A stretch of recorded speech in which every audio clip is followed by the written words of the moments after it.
Hello, ladies and gentlemen of YouTube. My name is Mr. Maxwell, and welcome back to another side quest about video games. And Happy New Year to everybody. Yes, Happy New Year! Because this is the first one since before Christmas. Yes, we had a break and also illness and the fact that basically... There wasn't anything really to talk about. Well, I mean there was, but nothing to do with, like, games. No. I think we all know what we're talking about here, but anyway. Yeah. Scams.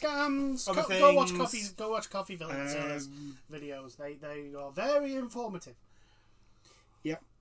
So as well as Asmongold's reaction to our whole thing, and like I'm with him. I think it should go to court because my God, It'd be funny to watch. The popcorn I will be eating. It'd be funny to watch. It would be. Okay. Right. So. EA has come out and said 60% of recently wiped Madden franchise saves are likely unrecoverable. So, in case anybody didn't know, if you had the latest edition of Madden, there was a chance that your save, I think it was to do with the franchise mode with the transfer over into next gen or something like that. Yeah, something like that. To do with that. Basically, the cloud saving. That's it, cloud saving. Basically, they had an issue with the server where it would apparently, and this is not a new issue apparently, like this has been going on for a little bit, where results wouldn't count. Yeah. The game would just like rewind time for no apparent reason. And so they released, I think, a bug fix to try and fix those things, and what it did is basically wipe 60% of people's affected save files. So those that were having these issues, 60% of them, instead of fixing it, just deleted the save file. Pretty much all gone. So basically, what happened? Anybody who logged onto franchise mode between 2:45 p.m. and 7:45 p.m. Oh no, sorry, 2:45 p.m. on December 28th and 12:45 a.m. on December 29th got this bug, and EA tried to fix it, and they wiped 60% of those people's affected. They wiped a lot of people's save files. They released something. Unfortunately, if you've logged into franchise leagues during this time, your data was affected due to a data storage issue that resulted in franchise files being corrupted. I mean, to be honest, the amount of money they do not spend on franchise mode, I'm surprised they actually have servers that work. I know. First off, we are sorry that this happened. No, they're not. We know how important your franchises are to you. You don't give a fuck about how important franchises are. And we are actively working on a fix to restore some files via a backup as soon as possible. However, not all affected leagues can be restored. The team is currently projecting around 40% of leagues to be recovered. It's unclear how many people in total have been affected by the issue. EA have said it plans to deliver a timeline this week around the potential restoration of save files for a backup. Yeah, so as usual, the headline number of 60% is not 100% correct. There's only 60% of those affected will not get their saves back. So now, here's the thing. Franchise mode is basically, like for those who play FIFA, it's career mode. It is what used to be the meat and potatoes of the sports games. It's basically, take your team, build on them, make better players, get better players, turn them into like what some people would do would take the worst team, which for ages used to be the Detroit Lions, and sometimes it's the Indianapolis Colts. Sometimes it's the Miami Dolphins. I can say that because I'm a Dolphin fan. Hey, we got to the playoffs this year. Holy shit. You're in the playoffs. We got a postseason? What the hell is that? I know, right? Anyway, joking aside. The thing is, though, is that career modes are massive time sinks.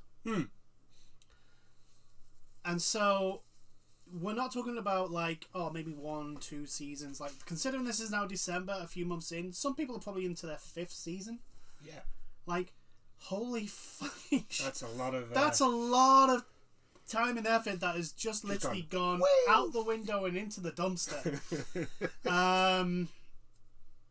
But there is a part of me that's literally going, you bought this game. Could you imagine if you're a streamer? This is the thing that you stream. Again, the thing is, I was like, you bought this game. You support this game. Yeah, you support this game in the condition that it's in. That is true. You willingly, after the absolute garbage fire dumpster truck of 21, and then 22, and then this year, and you still bought it. Like, why are you surprised? Why are you surprised that something that like this happens? To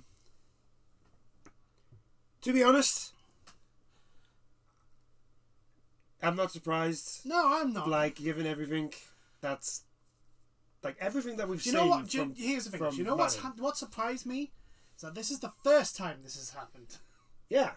That because anyone who actually likes the franchise mode, anyone who actually plays sports games for its career/franchise mode, right, will tell you EA has done absolute fuck all of actual I'll tell you they have done something to FIFA.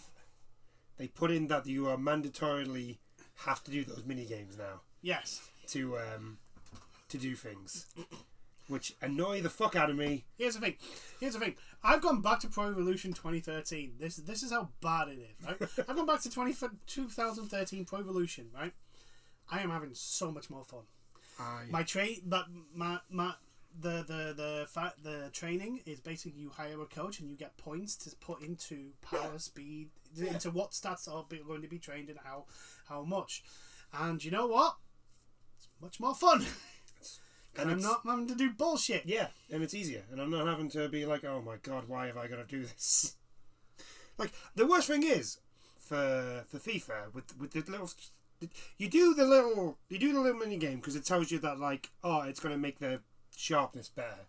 Yeah. And does it fuck? It doesn't do anything. Here's the thing, right? Is that it'll only do certain players. So, like, you still have to, like... So if you don't play a player and they're not in that list of training, then their sharpness goes down to just fuck drops. all. It's just like, for fuck's sake, honest to fucking god. It really can't be bothered. Just why give me for training? I don't want to do mini games. What I want is to set up like I want this much focus on like teamwork and this much focus on shooting for the strikers and this much like. I'm not expecting like Football Manager level of it in-depth training, but just little sliders to go. This is how much I want to focus on this, and this. Yeah, bit like what Pro Evolution for 2013 does with its Master League. I mean, that's all I want. Yeah, it's not hard. I don't think. No. I mean, it's got to be easier than making me do mini games. Honestly, like when it was free on the PlayStation Store. I know we've gone massively off topic again, but when 22 was free, I downloaded it because I was just like, oh, it's free. It's free, and it also lets you actually create a team. So okay. So I gave it a go. I started playing. I had to do these mini games, and honestly, like, I was actually all right with the game until I had to do those training mini games. Because once I had to do that, I was like, this is unbelievably boring.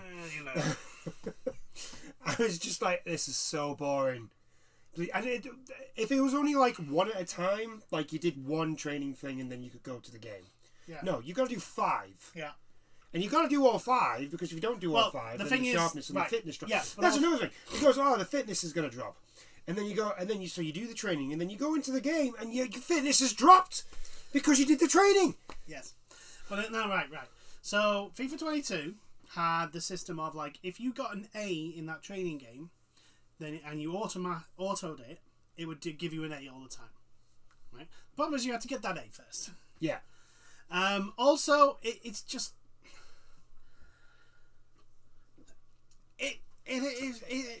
FIFA 22's career mode had effort put into things I didn't really care about. Yeah, like I don't understand why they put a whole cinematic over for the fucking transfer negotiations. Like, why did I didn't need that. No. It was fine the way it was before. No one was complaining about that. Nobody was complaining about what that. they wanted was more, and in a sense, it does give you more like death in the negotiation process. That's great. But it's basically just a Mass Effect fucking menu system. Like, I don't care about that. And it's not even like the cutscenes, it's how long the cutscenes are. It's like, for fuck's sake, I don't want to be forced to press a button to make this go faster. If you're going to give me a cutscene, give me a little cutscene. And here's the thing, right? The one thing you want a cutscene for, the signing of the player, releasing them to the fucking press. No, you get a picture for that. Like, what is wrong with you? What is actually wrong with you? Why could you, like, if I make 3 major signings in a single turn, give me a press conference with those 3 players. What is it that hard to do? Apparently, yeah, it is. Apparently it is. Showing off these 3 players, I'm like, yeah, this is like the new strike force we're gonna dominate the league with them and blah blah blah. No, don't do that. Oh. Like that's, but here's the great thing, right? Pro Evolution 2013 actually has that. Yeah. You sign a player, yes, it doesn't do everything for every player you sign in the turn, it just has a cutscene with 1 player. But still, it has like a player comes out, is shown with a shirt in front of the cameras. There's a quick little Q&A with the Well, here's the thing, FIFA way back when did do that. It's another one of these things where they've took it away and then they'll give it back and say, "Oh, this is new." Yeah. Oh. But back on to, and this is the thing, right? We're shitting on FIFA 22. FIFA. Madden's worse. Yeah, Madden's in an even worse state. Madden's like, oh, we're going to take the colour green from you and then sell it back to you for $18. After we tried to sell the colour blue for $25. What? The front right here, like I personally think Madden franchise mode is the most bare bones fucking thing going. It is. I mean, does anybody even play? Like, because the only people I've ever seen, like, I mean, like streamers, but the only people I've ever seen like actually play the franchise mode are either the ones that are in like, because I'm pretty sure you can do like a multiplayer franchise mode on Madden. You used to be able to. So they might be playing older versions then. Yeah, they're probably playing older versions because heaven forbid anything take away from the multiplayer of Madden Ultimate Team. Yeah, heaven forbid that. I mean, hell, this is the thing I don't understand. Is like everyone gets all these friggin' Madden Ultimate Team content creators get absolutely fucking hyped for the Madden Ultimate Team, and it's like it's the same fucking. It's the same thing. It's like I could understand. It's different. It's different. The slot machine is a different color, right? So it's completely different. But I could understand like if there was actual money put through, but like if you broke down Madden Ultimate Team and FIFA Ultimate Team and all the other Ultimate Teams that EA has, if you broke it down into its like component parts and stripped away all the like the user interface, right? And just basically showed you like the inner workings. Yeah. It is literally the same thing year on year. The only thing that changes is the user interface, the card, the animation that shows you your most valuable card that you've opened, and that's it. The values of the cards. That's of the players. That's it. That's the only thing that changes. Nothing else. Yeah, that sounds about right. And this is a game that people willingly friggin' go, oh, look how amazing it is. You're the problem. Stop getting hyped for this shit. If you have that low, if you have that low blooming bar, my God, your mind must be blown when you actually get given an actual fucking game with actual content. Yeah, can you imagine what they're like if they brought, like, remember back in the day, this is showing how old we are, with like Pokemon cards and all that and all that stuff. Yeah. And you used to buy actual cards. Actual cards, you know. And you got a shiny in one. Holy shit, could you imagine what they're like if they got one of those? Holy shit. Imagine if they got a shiny Charizard back in the day. Good God. They'd explode. There'd be nothing on them. They'd be gone. How did he die? Well, he got a shiny Charizard card in a pack. Well, my God, he was excited. It's understandable. It's a shiny shard. I've actually watched a streamer get a shiny Charizard, and they were joking beforehand, and then they looked at it and went, oh my God. guys. See, I think if there's anything, we're going off on a tangent now, but I think if there's anything that needs to go back to the way it was, it's the Pokemon trading card game. Because now, the game now, like, I've seen the new rules for that game. What the fuck? It used to be so easy to fucking set up a game. I mean, it was that easy that we actually had a variant where it was a triple threat. Yeah. We basically had a triple threat Pokemon game. Or a Fatal 4-Way. Yeah. You know, it was... The rule is simple. You choose who you attack. Yeah. Everyone, your drawing was the same, your energy thing, it was just like, no, you choose who you fight, you choose to hit the person on the left of you, the person on the right of you. If it's 4 players, it's the person in front. Now it's like you can do team attacks, you've got all this stuff going on. I'm just like, this game has gone way too far. We're literally looking at 1-2 steps away from Yu-Gi-Oh! / Magic the Gathering. I'm like, I think if I wanted something as complex as Yu-Gi-Oh! Or Magic the Gathering, I'd be playing Yu-Gi-Oh! Or Magic the Gathering. Thank you very much. Yeah, no, not Pokemon. No, Pokemon. Pokemon's supposed to be simple. But anyway, back to Madden. Yeah, this game is. It's another bug that goes in with the long lists of bugs, and this probably won't be fixed. This is a lot of people are saying they can't fix it. If you think about it, the only thing they can do is get rid of the bug that's in the cloud save. Yeah, right, and that's it. But because it's already there, yeah, it might happen. It's already wiped. Yeah, but it also probably might happen again. It might happen again, and this will keep happening until people stop buying the game. If you people, look, all of you, just stop buying the sports games and buy Dead Space when it comes out, because quite possibly, EA might actually start making decent games, and that includes the sports games. Okay, the reason why EA is the way it is right now is because they put all them eggs into the Ultimate Team basket, and it worked. All right. And then they realised they didn't have to actually spend any money on the games. They just have to. The only money they have to spend is to make Ultimate Team more flashy. And to just the packaging, basically. Oh, who we're gonna pay money to put on our front cover this time? Mbappe? Yeah, there you go. Ronaldo? That'll do. Which player do all the kids like at the moment? Which one is it?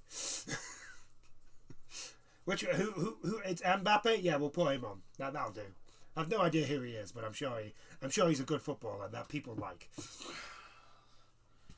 And then FIFA really, for fuck's sake, is like, they're gonna open up the license. The first games, blockchain, NFTs. Fucking hell. Why? What is wrong with you? What, the FIFA? I mean, the FIFA, that's what's wrong with them. But still, what is wrong with you? It's a close fight between who is the most corrupt, the NFL or FIFA. Could you not, give your license to friggin'... Hell, Sony or Microsoft? Sony had This Is Football. They could have, brought Microsoft need a sports game. Yeah, Microsoft need a sports game. Hell, give them a reason to make one. Fucking... Hell, give it to Nintendo. I don't know. Just give it to someone who actually makes games. No, don't give it to Nintendo. Nintendo will just be like, what do we do with this? What exactly do we do with this? We will make Mario. We will make the Mario World Cup game. Mario and Sonic at the FIFA World Cup. That's what they would do. That's exactly what they would do. I do wonder what the other than the blockchain one, who else will do a sports game? Like a football game. Yeah, I just wish... I wish we were in a place where the two... Like someone would actually make a decent actual simulation football game. And not the bullshit that is FIFA. Yeah. Because, I'm sorry, you can't call FIFA a simulation. No. You can't. It's a game lets you win and then game fucks you over. It's a game that isn't a game. Yes. It's not a game. Because most of the time, you generally just kind of watch. Yeah, you're kind of... And then on the odd occasion... It's basically Final Fantasy 13, the sports edition. I just watch the game and press the button. I feel more of a spectator playing FIFA 2022 than playing Pro Evolution 2013. Exactly. That's how far backwards we've gone, right? We are 9 to 10... We are 10 years now on from a game that I feel like I have more control over. And here's the best thing about this, right? Pro Evolution 2013, I'm pretty sure it had 8 directional play, so it's not like the 360 movement. So that feels more I feel more in control of that than FIFA 22. And I can't speak about 23, but I'm pretty sure based on what I've heard and seen and watched, it's not that much different to 22 in the way that it plays and feels. So yeah, it's just like stop buying. Just stop buying this absolute garbage of an excuse of a sports game. And I'm on about Madden right now. Yeah. Just stop. And FIFA. Nothing. Just stop buying FIFA as well. Stop buying all of them. Stop buying NBA 2K, although apparently the latest one was actually not shit. Like, they keep saying, oh, this is a step forward. This is a step forward for FIFA, and this is a step forward for Madden. Do you know how much of a step forward it is? They've gone backwards. Do you know how much forward it is in a step forward? Take your little finger and half it. That's how far. And then go backwards a bit. That's how much of a step forward these games are. They are so in tiny little changes and tweaks, and the press and all the friggin' fanboys just lap it all up, and you're the reason why the games are in such a horrible state. So just stop, please. I know you don't listen to this, no one does, but just stop. Nobody listens to this video. It's perfectly fine. Don't worry about it. Yeah, don't buy those games. Anyway, moving on for EA. Guilty Gear Strive has been, especially this has been affecting streamers a lot. But Guilty Gear Strive has been hit by hackers. There is an exploit in the game. Well, not an exploit. It is the hackers. Basically, what it does, it takes the game for the opponent. I think it's just the opponent, but it brings the game to like a crawl. So it slows the game down like a lot. Yeah. So, right. Here's the article. This is on PC Gamer by Molly Taylor. Well done, Molly Taylor. Anyway, some of Guilty Gear Strive's most prominent players have found themselves unable to play the game thanks to a recent exploit that allows hackers to crash their matches remotely. As reported by Vice, the issue gained prominence over the holiday period with the hackers using R codes, a player's unique player ID, to target pro players and streamers. It's allowed hackers to do things like change a player's name while they're mid-match online, crashing them out of the game. They can also push through chat messages that look like they're coming from the affected player, which pro player Hotashi says is causing some pretty serious memory leaks. He says it slows the game down to an unplayable crawl, even in training mode. Ooh. Yeah. Despite streamers trying to hide their R code to prevent the exploit from taking place, a follow system means that if a hacker has followed their streamer or professional, then they're easily able to spot when someone is online and ruin the fun.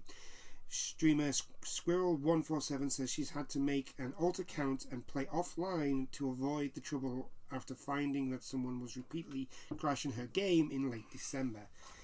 The exploit it will be coming at a bad time for many of the big players who will be trolling away, because the Arc System Grand Tour is coming up, which is, I think this is their biggest tournament. Yeah, which means that they need to stamp on this now, sort of thing. The total prize money altogether is 200 grand, which is considering how what is possible, what the hackers are doing, I honestly think if they can't solve this problem by the start of the tournament, they may have to delay it.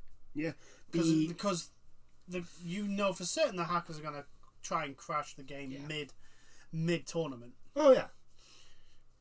The following qualifying, the final qualifying tournament for the Arc System Works Grand Tournament, Frosty Thousand, is a month away. It's the last chance to replace the scoop of points and have a chance of making the main event in March, making the hackers especially irritating right now. Especially if you're one of those that's like on the fringe. So yeah, this tournament could make or break your entry into the grand finals, sort of thing. Yeah, no, I totally understand how frustrating that could be, because I would just literally be like, "Fuck off, go F yourself. I will find you. I have certain skills and abilities that I will find you and I will kill you." Our system works has yet to push out a fix.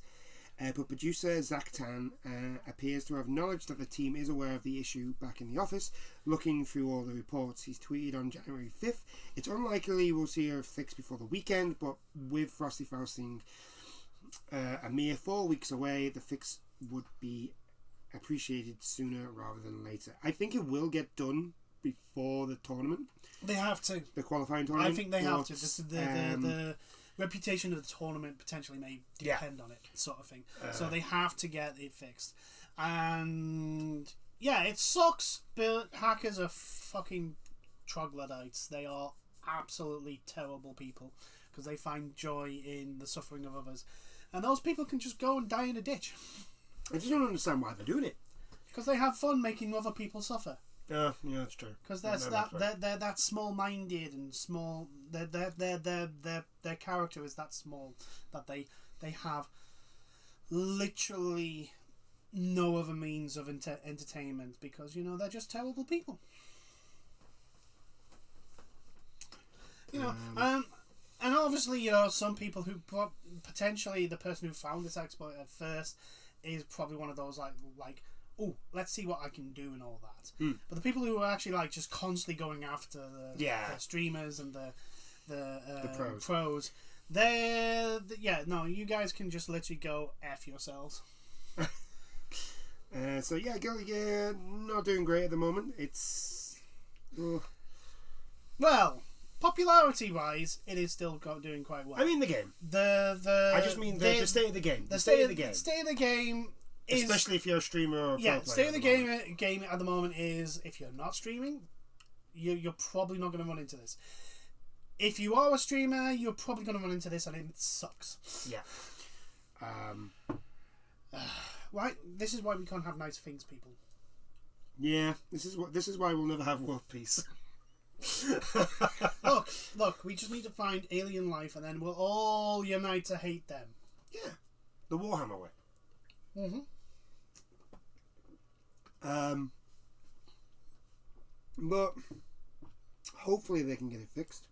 I think that is literally the number one priority. Yeah. To get that fixed. At least that you would think that. Yeah. Get it fixed. Because again, like I say, the hackers will target the tournament if they can. Yeah, they'll be able to target the tournament. It depends on what the tournament is. If it's a LAN tournament, so basically they all have to go somewhere, they might not be able to hack it. Yeah, if it's like LAN and an offline, a live event, then they might not be able to. But again, the qualifiers are going to not. Oh yeah, the qualifiers will be probably online. Yeah, which is a prime thing to fucking affect. Yeah, it's a shame. I plan on watching not the Frosty Fausting, but the Arc System Grand Tournament. Yeah. Because DNF Duel is one of the games that also having a tournament. DNF Duel is fun to play. It's not the most in-depth. It's not the best fighting game, but it is flashy as hell. But it's flashy and it's fun. And I think this is the thing. It's a good game. DNF Duel is a good game to get people into beat 'em ups because it is very easy to do really flashy moves, and that's what you really need to get people in. And then all of them start thinking, well, what if I do this with this? And then the game goes, yes, you can do that. Have fun.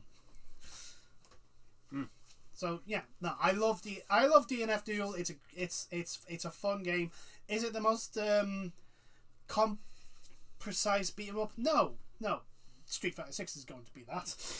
Oh my god, that game looks so Street Fighter 6 is going to be ridiculous. And I've just from what I've seen, and the roster sounds like, what we were saying, they can't go launch the same small roster they had last time. Yeah. There seems to be a bigger roster there, which is good. Granted, Tekken 8 is also a thing now. And I'm literally like, apart from the cameos, Please give us the exact same roster and then add to it. Please. Okay, right, we'll move on to the next one. Nope, not that. That's the last thing I want to talk about. Right. Death First, Let It Die is temporarily shutting down. Oh dear. Yeah. I completely forgot this was a thing. Yeah. I actually completely forgot it was a thing. Battle Royale. It's a Battle Royale set in the Let It Die universe. So they're saying temporarily. I Yeah. mean, to be honest, it launched with like a damp squid, so... Yeah. Super Trick Games and Gung Ho Online Entertainment announced their plans to suspend services for Death First, Let It Die, while Gung Ho Online plans to relaunch the game at a later date.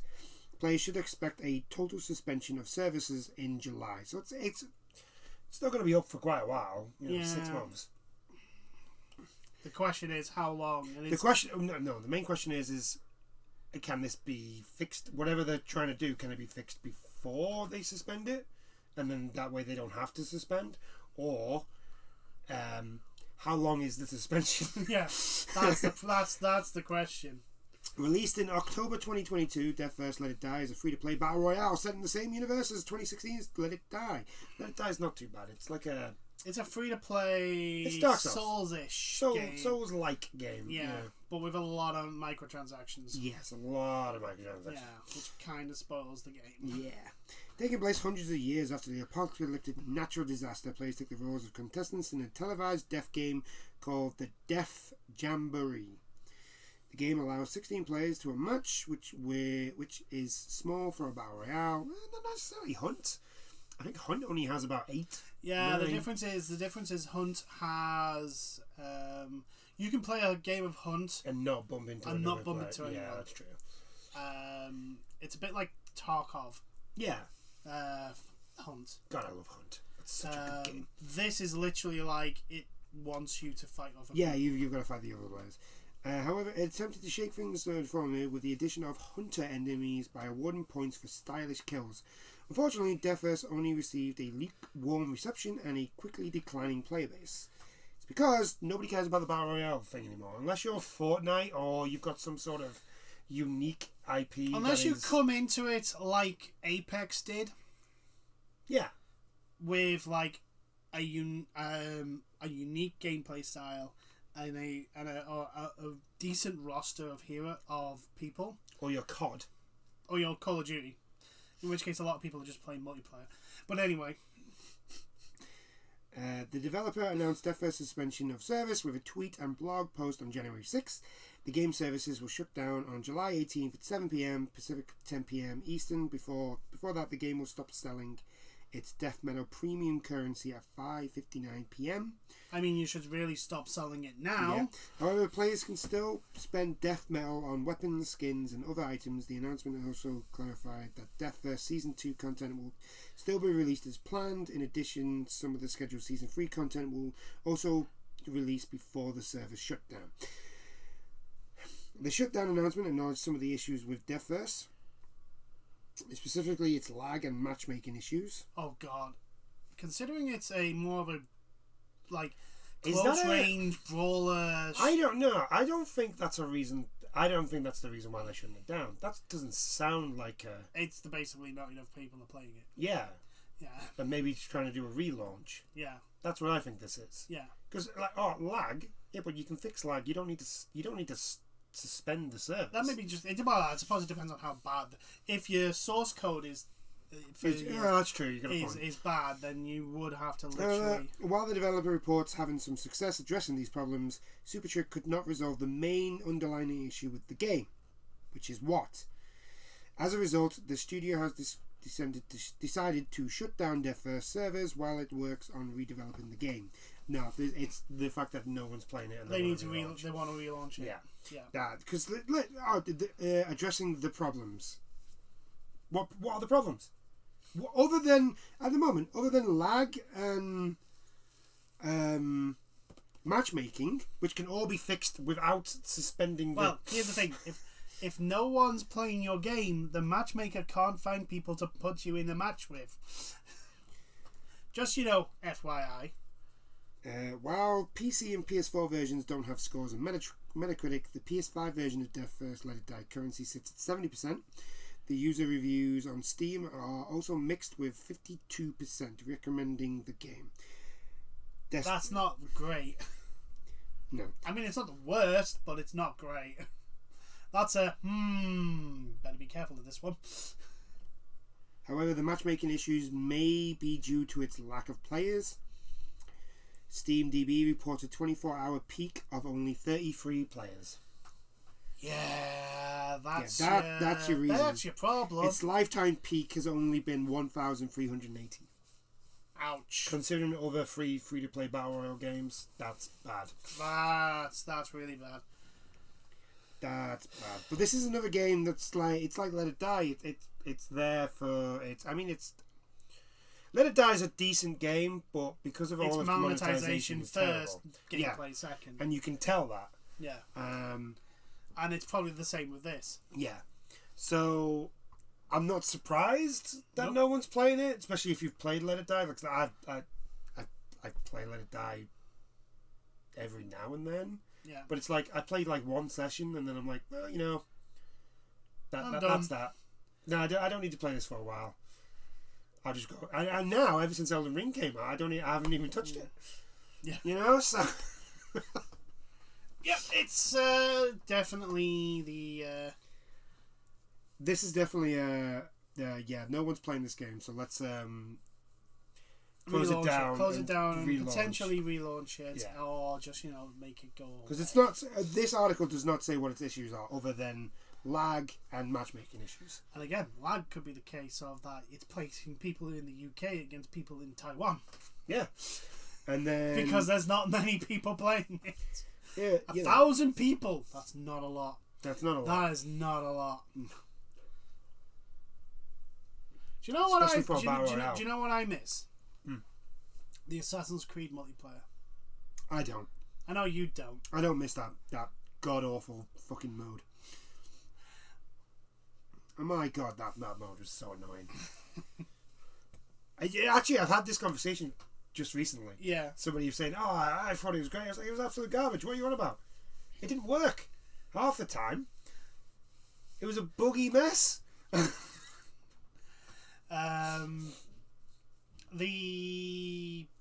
think was it Assassin's Creed 3? Oh no, Revelations. I think it was Revelations that had the. No, they did have it all the way up to Origin. They removed it because they got rid of all the one hit kill assassinations. Yeah, which is like that's the whole point of the fucking game. Yeah,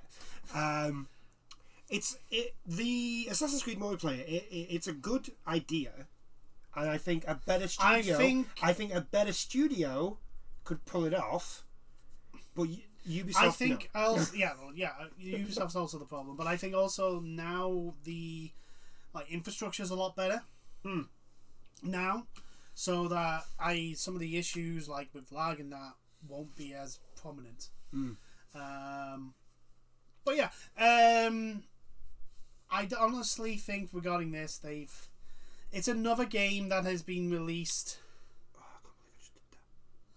It's another game that's been released with the how we can make money first, and let's make a good game second. You know, like pretty much every single Square Enix live service. Yeah, pretty much. It's just basically we're starting to finally we're starting to see some pushback of people answering with their wallets and not giving these sort of games at the time of day.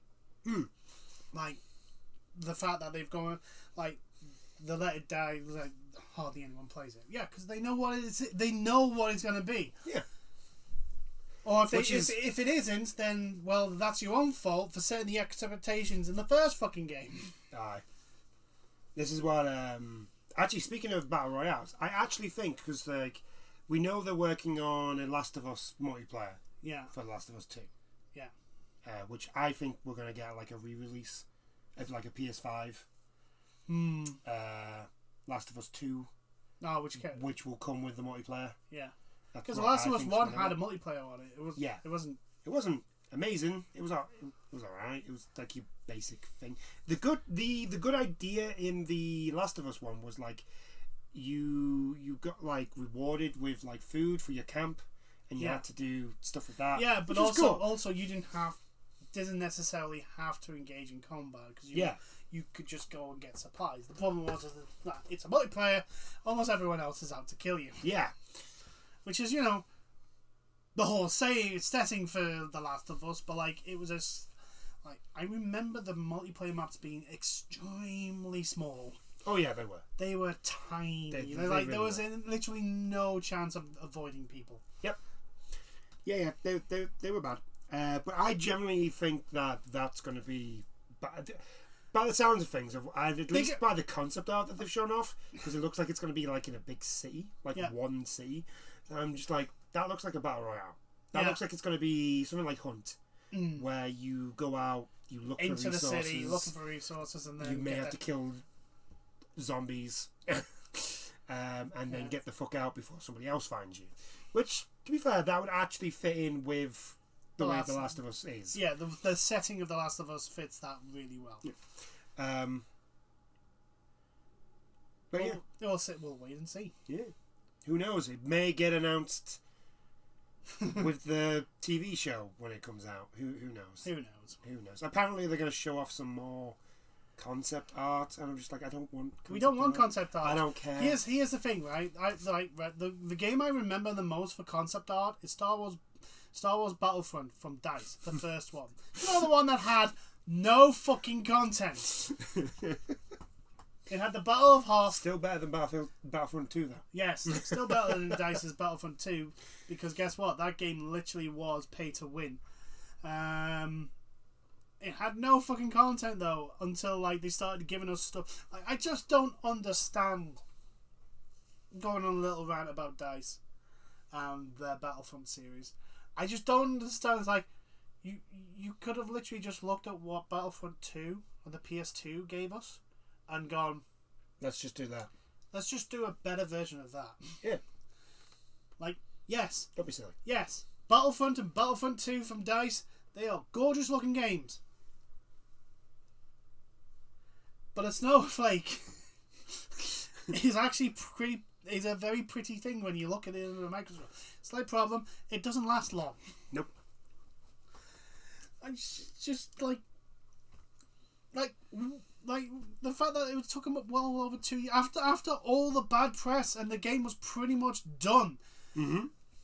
And people have made their minds up on it.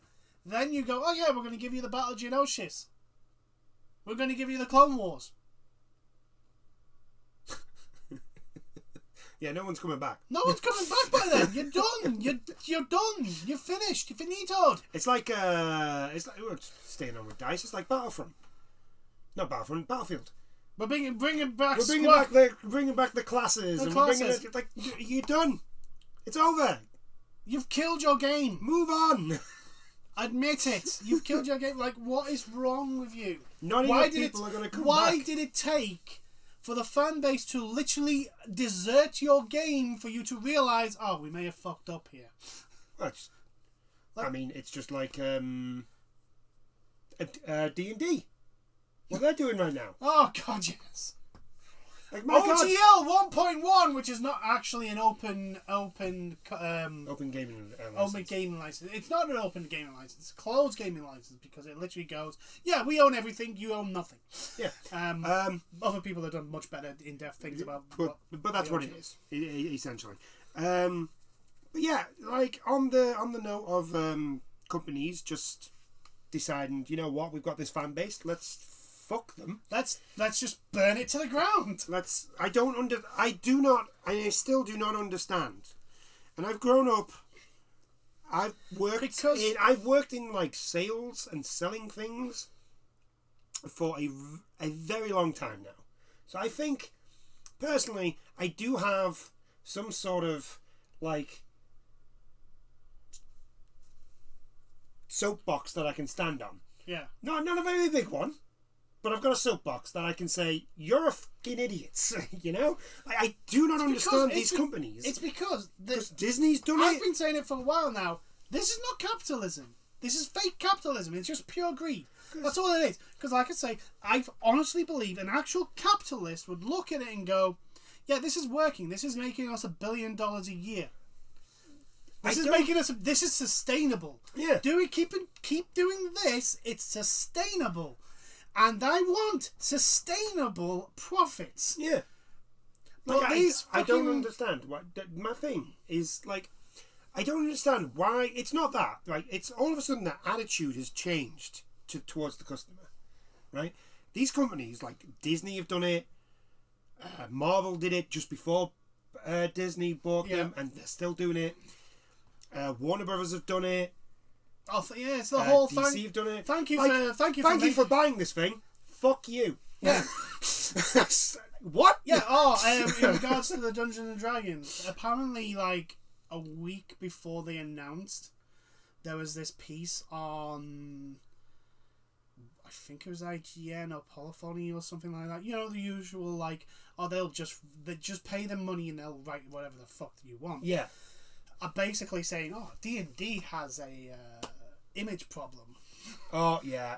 And I'm like, I think I remember reading that.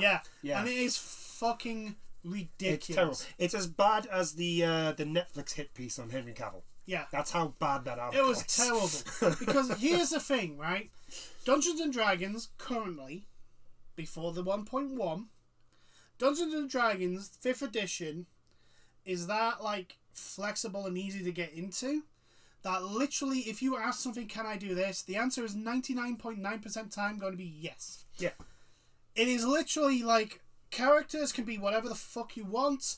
They can be whatever gender you want. They can be whatever race, creed, religion, the whole shebang. It is literally like, as long as there is a consensus of agreement in the group. Most of the time, of what I've noticed of streams that I've watched, the DM will basically, the only thing that they'll like restrict is if they want. So basically, if they just want people to be good, and they'll say, I'm not doing an evil run. I know. And stuff like that. Like they say this campaign is for a good party, or this campaign is for a bad party. Yeah. And then, the fact is, it's very flexible. Mm. And like I say, the only thing that is any restrictions is like the consensus of the group. It's basically the rule of thumb is, as long as the group's happy with it, you can go ahead with it. But you have to be obviously considerate to other people's, any phobias, blah blah blah, etc. Fears and all that sort of stuff. Like as long as the group consents, you can have whatever the fuck you want. Which is the most open and accepting thing ever. And Wizards of the Coast have just said, yeah, let's just put a giant gatekeeper here. Yep. Not allowed to do that anymore. Why? You're not allowed to do that. Why? Because we're not monetizing you enough. I'm sorry, but like, if you... Dungeons and Dragons apparently made $1 billion. Well, yeah, because last year, right? If you can't run off $1 billion, you don't deserve to exist as a company. I'm sorry, you do not. Like, this is another thing that also that companies seem to be doing. The thing, like, so the prime example is Marvel and DC Comics on my side, because like I said, I did used to follow comics quite religiously. Yeah. Like, so I remember the days when comics, like, were not popular. Like, nobody bought comics. Nobody bought comics. Onslaught, everyone, people. And, like, I mean, even now, still people aren't, like, they're not as popular as they used to be. It's more the movies and the TV shows that are more popular. But that's what brings the money in, and to be fair, they are using the money to make the comics. I mean, great. Apparently, they're not good, but it's still there. But, like, I don't understand, like, our product is now getting massively popular. Let's put a gatekeeper in there so that only certain people are allowed to read these comics. What? Yeah. What are you doing? Like here with D&D. Oh no, let's put a gatekeeper in there so only people that we say is allowed to do the thing. Oh no. Like, what are you doing? More importantly, because I know they'll say, we're not stopping people from making their own content. No, what you are, because you're basically saying, we own that content. Yeah. And if you make any money off it, we deserve a portion of Like- that. And they don't even go like any profit. They go any money at all. So Yeah. if you make a loss, you still owe Wizards of the Coast money. Yeah.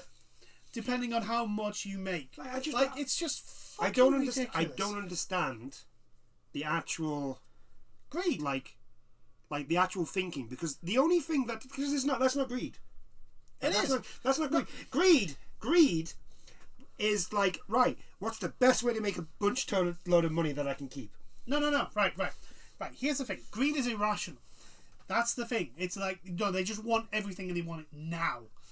They just want it. I suppose. They don't think about like the long term. It's like, oh, look at all this potential money I can make now. I want to make all that money now.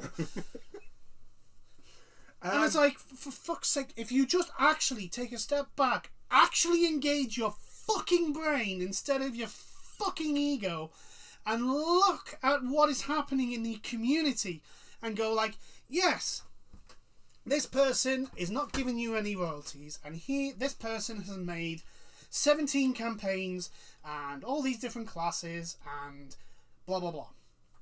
Yes, you're not getting any money from him. He's not paying you money for all that.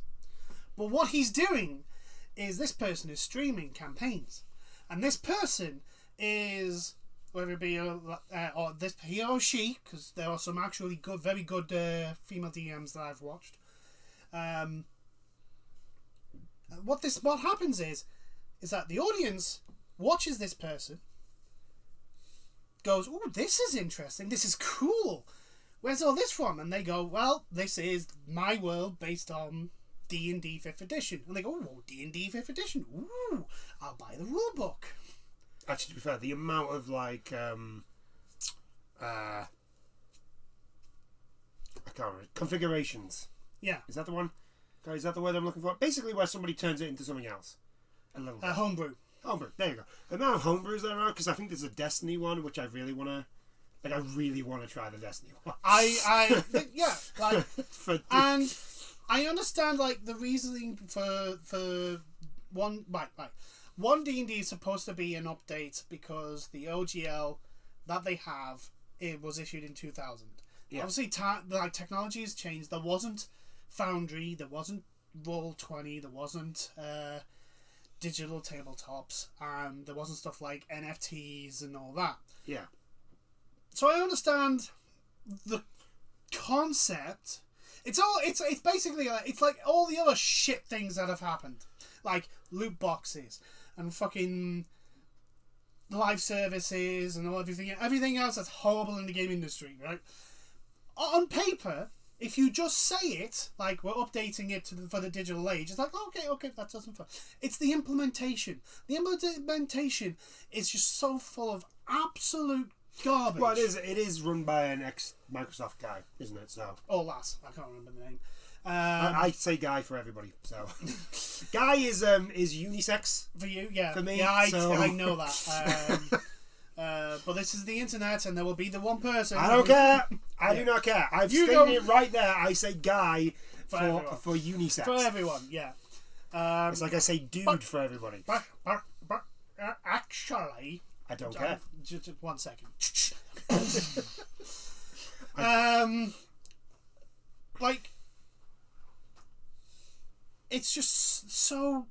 The people who make these decisions are so they are so disattached from the actual product that they see it as a way of making money. And this is the thing: you just alienate the fan base. And who's the people that are promoting all your shit? The fan base. When they stop promoting your shit, that's it. You're done. And it's like I find the timing of this very, very strange as well. Considering that's why because tabletop is getting a lot more popular. Well, yeah, like I said, apparently Dungeons and Dragons made $1 billion last year. But here's the other thing, like Games Workshop is also getting massively popular now. Yeah, like Games Workshop, ridiculously popular. Games Workshop has actually come out the other end of their bullshit that they tried to pull. Yeah. And then went, oh shit. No, you can make fun stuff. Honestly, guys, come back, come back, Please come back, come back, please come back. You can make stuff. Just we need your money. Yeah. This honestly, if I could actually, I need to learn how to edit videos. Wizards of the Coast and Hasbro, we like all the other companies. We offer our services of telling you why your decision is a bunch of shit. Or just to be those people that go, maybe don't do that. Yeah, don't do that. This is a terrible idea, and this is why. Maybe no.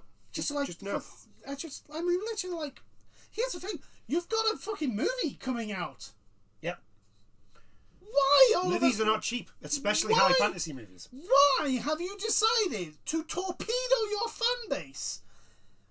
Who are going to be the people that will be wanting to watch this, by the way. Right? The Dungeons and Dragons movie is going to be originally the first people watching it, as I say with any franchise that gets made into a TV series or major blockbuster, is like the first people that go watch it are the people of the fan base of that franchise. You know? It's why certain movies suck. Even though they're not Dragon Ball Evolution. Dragon Ball Evolution. It's the only thing you need to say is Dragon Ball Evolution. Yeah, no, but Dragon Ball Evolution is actually arguably a actual bad movie as well. It doesn't really matter. There are movies that aren't exactly bad movies, but because of the license they have and the franchise it's based on, Ghost in the fucking Shell. It is a I've not fully watched it, but like I have. I think it's a bad movie. The point I'm making is like that could have been a decent movie, but because of the way they did it, it was never going to be a good Ghost in the Shell movie. I'll rephrase that. Like, it's not a bad movie; it's a boring movie. Yeah, and also like for example, Ghost in the Shell is supposed to ask the question of what makes a soul a soul, like. Because in Ghost of the Shell you have like full cyberized people, in full cyborg bodies, who have no fleshy bits. Even their brains are like mechanical and full cyberized. Yeah, they're full cyberized. And then you have cyborgs, and you have computers, and then you have very rarely the odd. And then you have but then you have AIs, and it's like, well, if the AI can think about itself, does it now have a soul? Like Ghost in the Shell is supposed to make those questions, and the Ghost in the Shell movie doesn't do that. No. It's like, for fuck's sake, it's like understand the source material. But anyway, we're definitely diverging off here. It's because we basically gone into like bad movies. But anyway, yeah. So D&D or Wizards of the Coast. Wizards of the Coast and Hasbro, because Hasbro own Wizards of the Coast. Yeah, they've just decided they've just decided to take all their money and throw it into a bonfire. Now, the thing is, the caveat here is that the new 1.1 D&D OGL was supposed to go live on December. Well, it was supposed to be released, because this is the thing. This is all leaks. It was supposed to be released on December the 4th. It hasn't. It still hasn't been. It hasn't been. And they were basically, it was supposed to give people like, I think it's something like 9 days to sign up to it. Yeah. Because even if one of the things was, even if you do not make money off it, off your creations, you still had to sign up. Oh yeah, you had to sign up for it. You still had to sign up.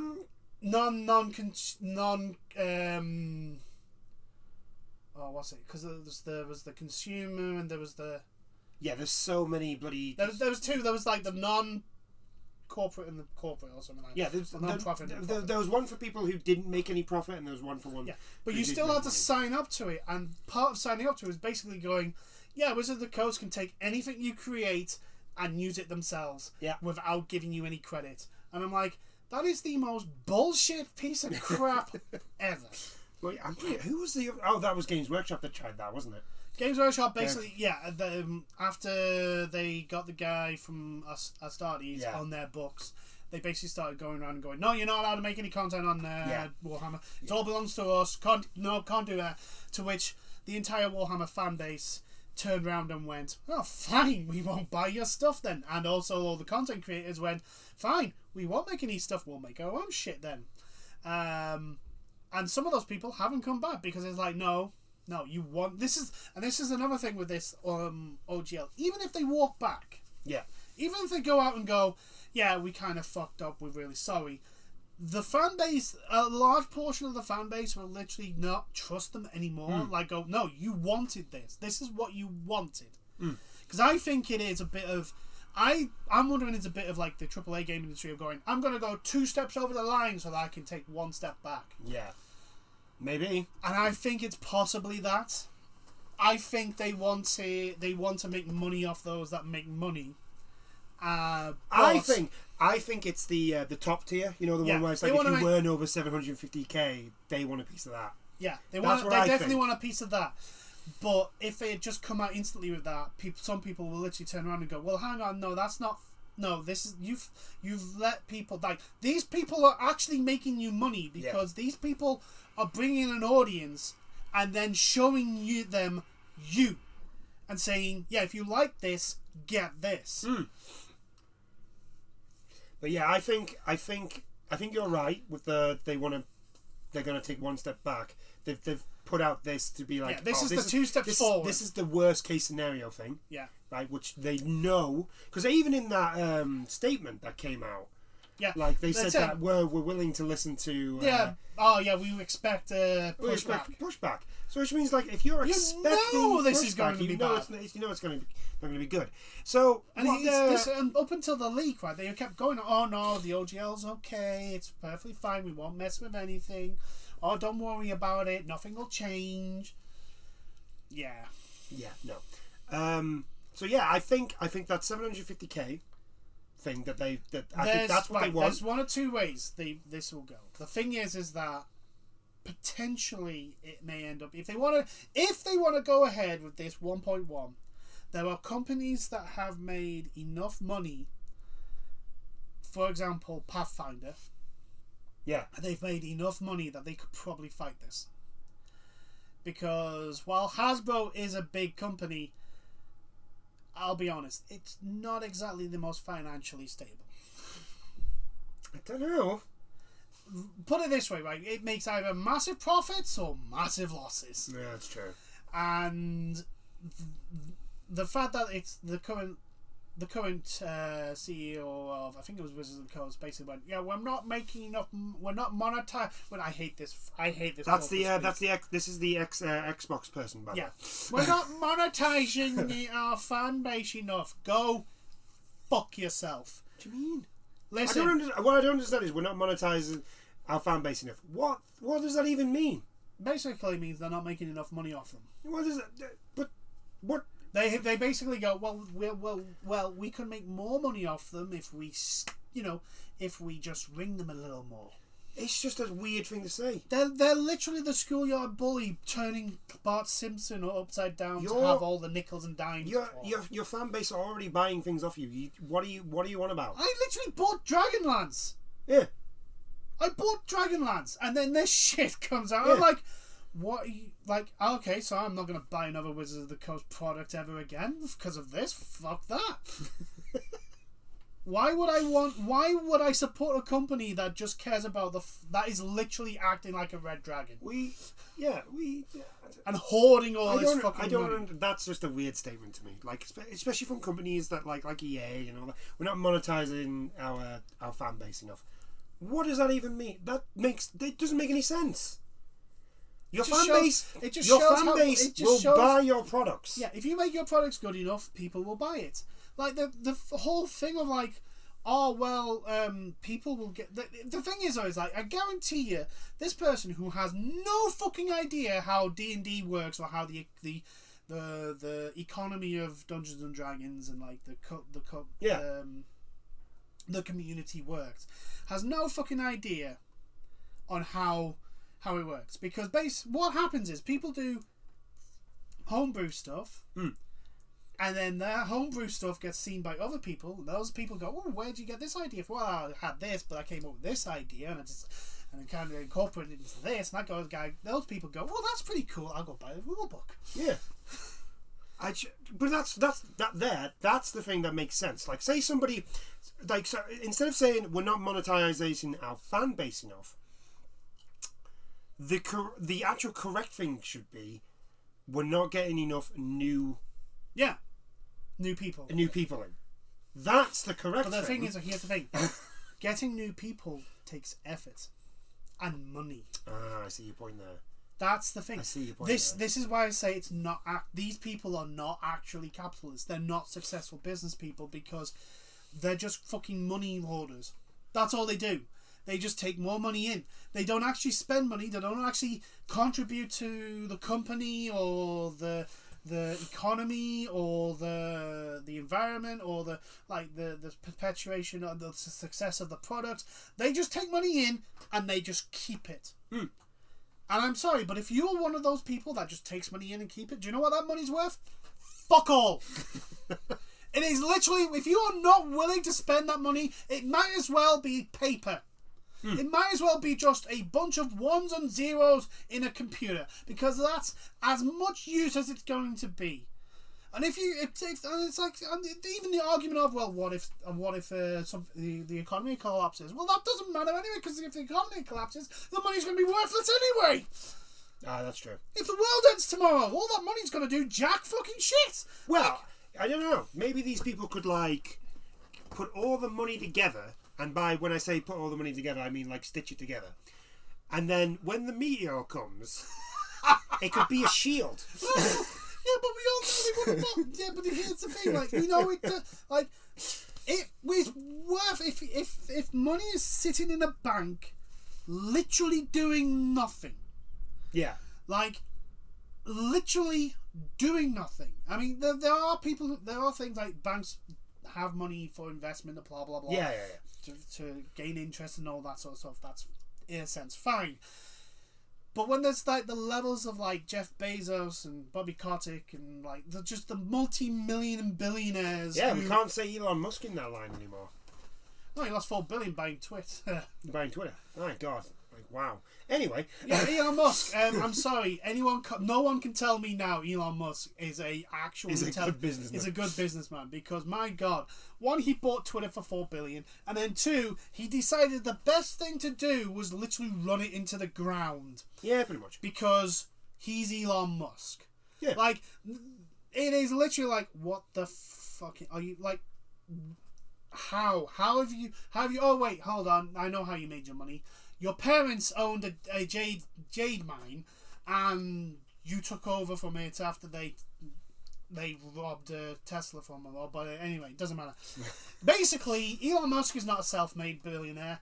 I don't think Jeff Bezos is. Although Jeff Bezos has a better claim than most people. Jeff Bezos is the least amount of money at the start than everyone else. I think he was. I don't think he was like rich. I think he had like a little bit of money. He wasn't. That's what I'm saying. Dirt poor. No, he wasn't. He wasn't Alan Sugar selling turnips on a cart. Yeah, yeah, that's what I'm saying. Now, Jeff Bezos is probably the closest, even though he still had financial backing behind him, sort of thing. Like, he didn't start from nothing. He still had something to start with. I think so. But like, you know, for example, you know, the likes of Trump and Elon Musk, those people have had their parents. We're gonna end that there, because I don't want to talk about Elon Musk. No. But anyway, I think D&D, like Wizards of the Coast. What the fuck are you doing? Yeah. What the fuck are you doing? Again, what is this? I open up our services of being board members that literally say, this is a bad idea, and this is one day I generally want someone on a board to watch one of our videos, watch it where we say, yeah, just hire us. We'll be the people that just say, maybe don't do that. And one day we will get hired. Yeah. We'll get hired just to do that. That's what we'll be hired to do. Yeah. No matter what the idea is, it could be a fantastic idea. Just say no. Just be the devil's advocate. Be the devil's advocate of going, how about we don't do this? You could pay us half the amount that you pay most of your high end stuff. You would have to here's the thing, you would make more. You would actually come out on front, because one, we wouldn't be asking for ridiculous. We would be probably the least amount paid on your board of directors. And two, the money you would save in PR battles would be astronomical. Yeah. The people I feel bad for the most are the workers.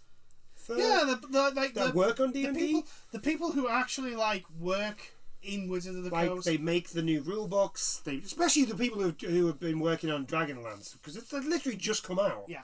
The people who do all the lore, the people who do do the artwork, the people who do all the communications, because they had no choice in this. Could you imagine that? You've worked really hard. You've made Dragonlance. It's just come out. You've got it all together. Could you imagine being the person who was in charge of that project, of getting it all done? Yeah. And then this comes out. My God, if I was me, I would have stormed the headquarters and been like, "What the fuck are you doing? Why are you doing it? I've all the times to do this. Why do you pick now?" If I was one of the financial backers of the fucking movie, I'd be literally going, right, okay. So first things first, this OGL 1.1 not happening anymore, because if it does happen, the movie gets pulled. I will physically pull my money out and pull the fucking movie out. The movie will not happen. It will be a Batgirl. Yeah, it'll be a Batgirl. It'll be a Batgirl. It'll be fully finished, and I will pull that thing, because there was no point of releasing a movie for a fan base that at this precise moment in time hates the people who own the fucking product. Oh God. Of all the things. All the things D&D was in such a good place. I wasn't even going to talk about D&D today. I know. And we've just ended. I think that's been most of the videos I was talking about. It's a large portion of it, but it's just what the? It is literally how can you not look at that and go, this is a perfectly. But this is the thing. This is how out of touch these companies are, or at least not the lower lungs, and maybe even the middle. The people at the top, the ones who make the grand decisions over everything. It shows how out of touch they are. Like I've said, we've seen it with Disney. Have done it. Marvel did it. Warner Brothers and DC have done it. Yeah. Microsoft have done it way back when. Sony's done it. Activision Blizzard do it. There are so many companies that are just completely out of touch. Square Enix. To segue into Square Enix. That was the other thing that we're going to talk about, but I may just put it into the next. We may just quickly. Basically, they just doubled down on. They've doubled down on the NFTs, but Square Enix have done it, and it's just gone to the point where it's just you cannot be this stupid, and apparently you all are. WWE, that's another company that let Vince McMahon back into the body. That are so unbelievably stupid. Apparently, with Vince McMahon, it's a different situation where basically they didn't want him back, but because he owns the majority sharehold of it, they didn't have a choice. They need to do what he did to his father. Yeah, they need to just take the company from him. Yeah. Needs to happen now. But apparently, WWE is going up for sale, and apparently our owners might be buying them. Holy shit! I know. I tell you something, would it not be amazing? WrestleMania, California, or New York or something, and John Cena comes down wearing a Newcastle shirt. No. Here's the thing, right? Fucking Raw and SmackDown at St. James Park. Oh yeah, that'll fucking happen. That'll definitely. That would definitely happen. During the SummerSlam at St. James Park. Yeah. I mean, hell, we're getting Money in the Bank in the O2. Yeah. Which is ridiculously expensive. But yeah, anyway, all these companies are just I don't understand. Oh yes, we like making money, but apparently you don't, because you come up with these incredibly stupid ideas, which anybody in their right mind would look at and go all that's going to do. I think it's because is piss off the fan base. I think it's because the people in charge now didn't have to make the product and didn't have to make the money. They've come from outside with their old predetermined, I'm successful because I'm a CEO. They already have the money. Yeah. So therefore, whatever I say must clearly be. It's guess what? There's a Chinese proverb in regards to emperors and dynasties. Dynasties start off with the best emperors who are caring and understanding of the people, and then eventually they become the dynasty becomes ruled by tyrants, and because they basically grow up after each other, knowing that they're the emperor. Yeah. And it just gets gradually worse and worse and worse and worse and worse, until eventually the dynasty becomes so corrupt and ungovernable that it collapses and just ends up by either being conquered by another dynasty or fracturing into 1,000 different pieces. Yeah. And I think this is what's happening in the corporate world. Yeah. Like, there are so many people who haven't actually had to like understand finance. Yeah. To get where they are, and therefore, because they're in a position of power and have always been in a position of power, they think, well, obviously, anything I say is right then. Yeah.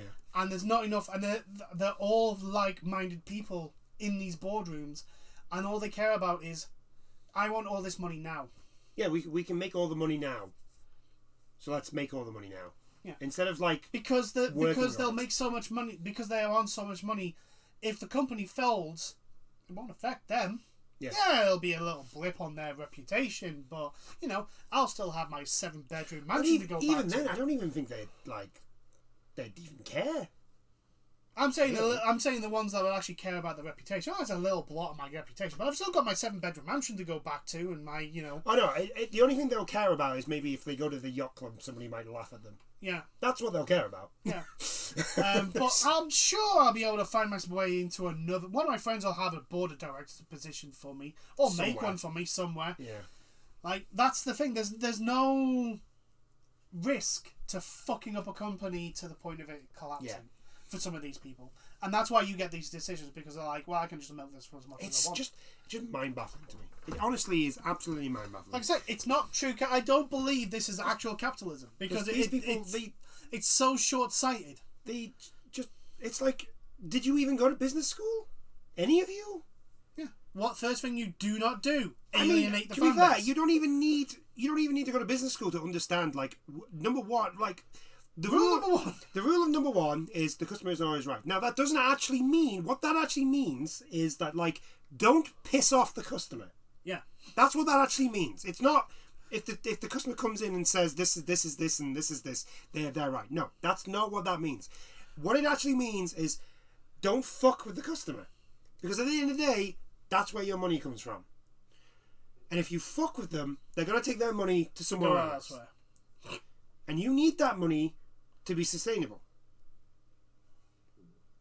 And it just feels like these companies are just like, the people don't understand that. No. Like, especially in the entertainment industry, where it's just like, no, we're just going to tell our fans the entertainment that they're fucking knobheads. Yeah, the entertainment industry it seems to be literally like, well, we're just going to put our political agenda in this, even though it makes no fucking sense. And if you don't like it, then obviously you're racist or homophobic or And or if we make a bad movie and you criticize it for being bad, we're just going to call you everything under the sun. Yeah. I mean, Netflix has fucking been guilty of that with the whole thing with The Witcher.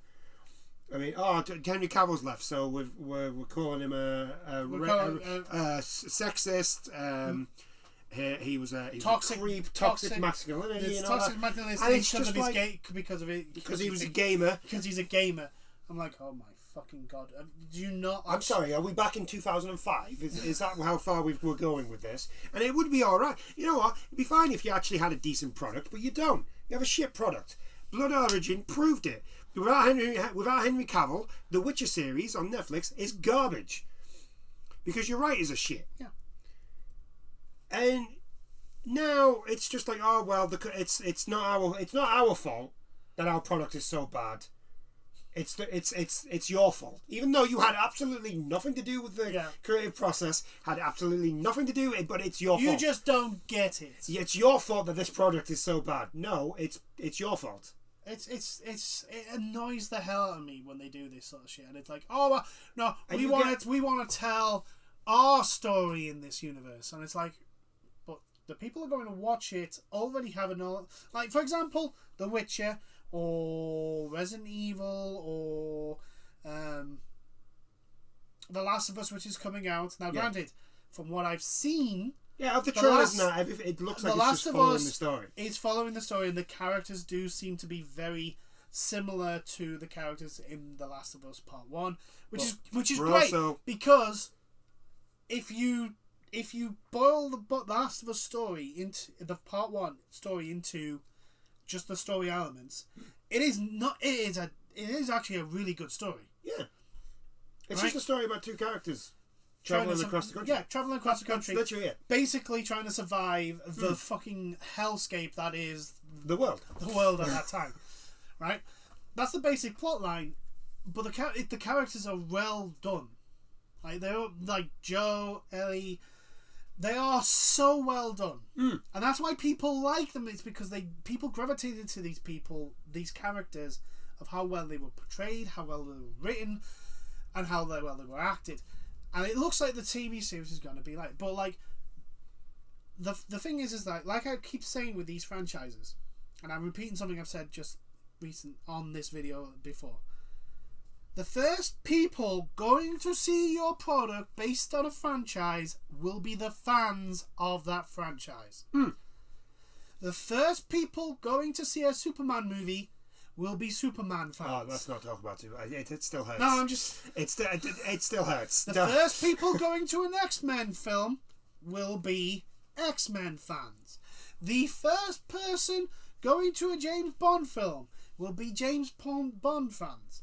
The first person going to a Sex and the City movie will be Sex and the City fans.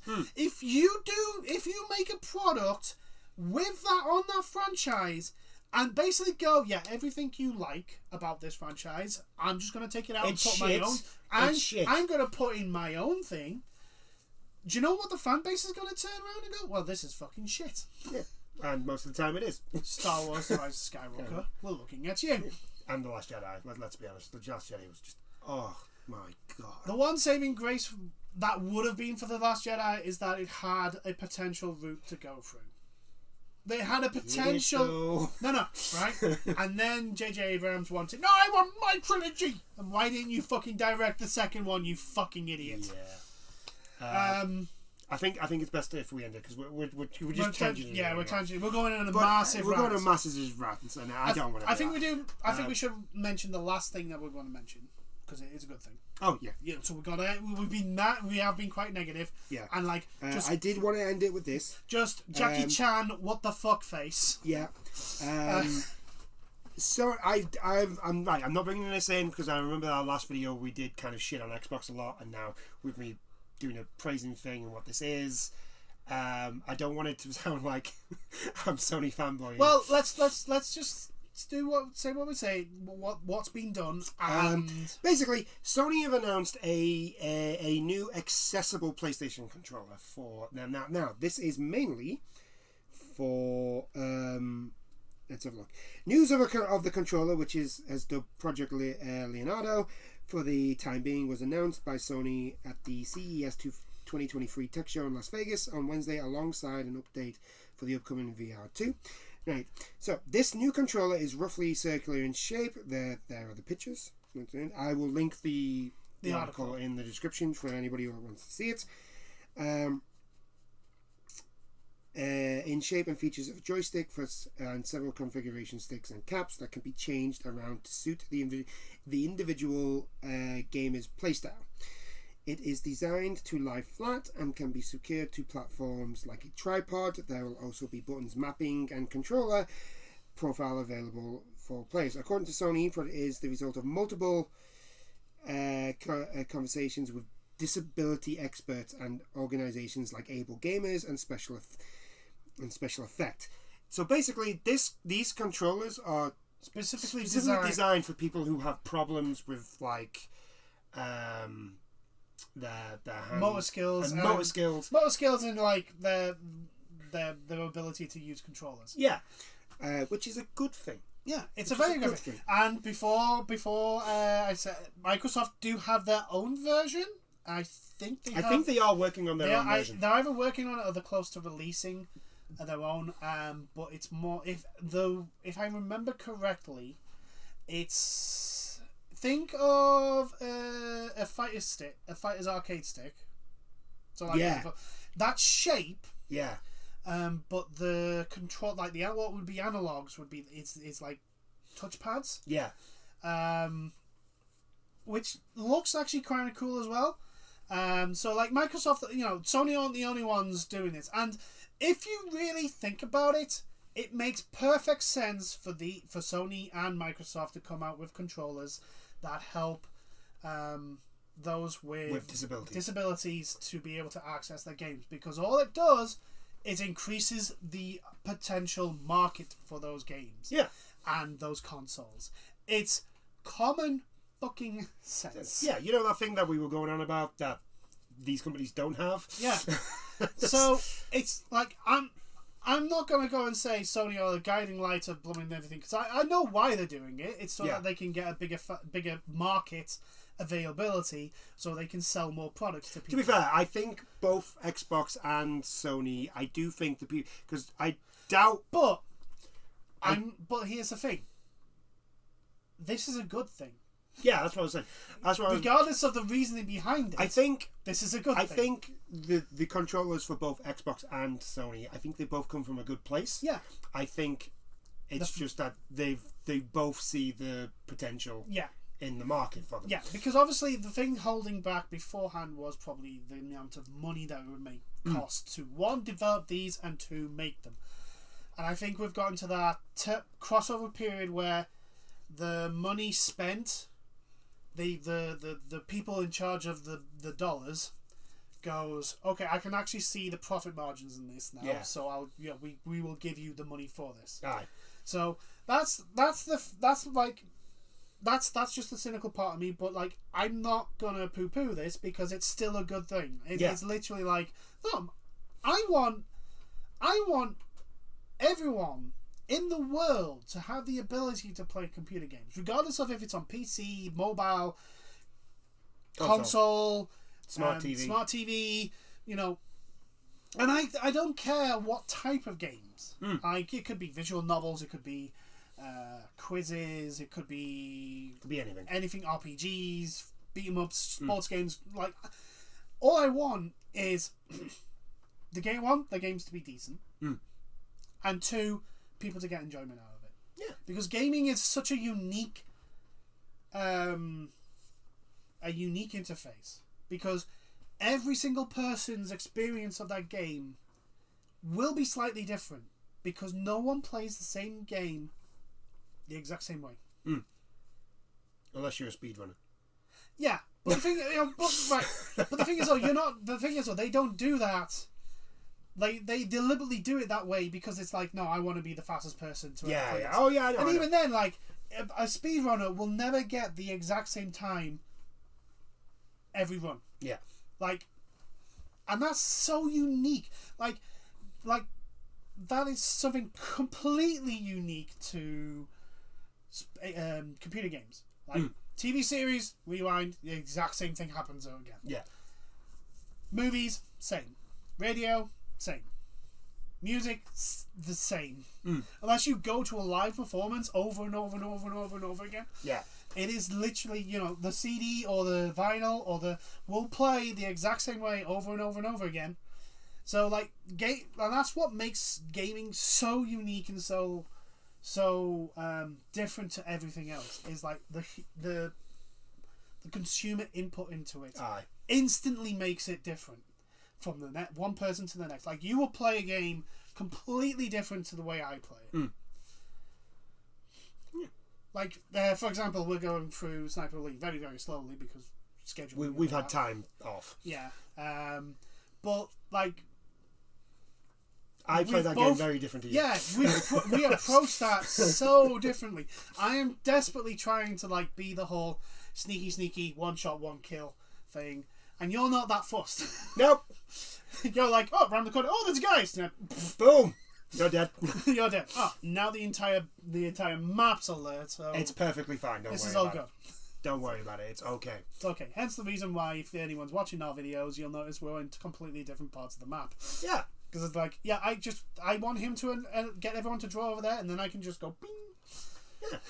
Also, I'd like the fact that we can do that on that game. Yeah. Like, I like the fact that I can go off and do that objective that's over there. I mean, it does mean we both need to have the self-revive. Yes. That was a yes, mandatory it thing. does. But But again, it's the whole thing about like, and I think like I say, tabletop games are the similar. Like Dungeons and Dragons, the whole draw of it is how unique you can make it to suit yourself. And so like these controllers, I can't remember how much they are, but they're not cheap. That's just which is a problem. Yeah.